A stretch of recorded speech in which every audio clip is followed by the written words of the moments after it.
पंजाब हुकूमत की जानिब से पीटीआई को दी जाने वाली मोहलत ख़त्म होने वाली है, जिसके पेश नज़र सिक्योरिटी इदारे अलर्ट हैं। गुज़िश्ता रोज़ निगरान वज़ीर इत्तलात आमिर मीर ने इमरान खान को ज़मान पार्क में मौजूद अफराद को पुलिस के हवाले करने के लिए 24 घंटे का अल्टीमेटम देते हुए कहा था कि लाहौर में अस्करी तंजीबात पर हमला करने वाले 30 से 40 अफराद ज़मान पार्क में इमरान खान की रिहाइशगाह में पनाह लिए हुए हैं और अगर आइंदा 24 घंटे में इन्हें पुलिस के हवाले नहीं किया गया तो कार्रवाई होगी।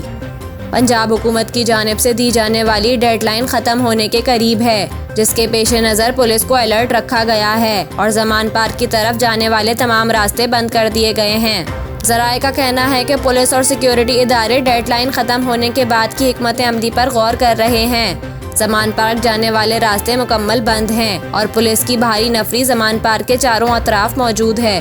IG पंजाब और CCPO लाहौर ने पुलिस को अलर्ट रहने का हुक्म दिया है।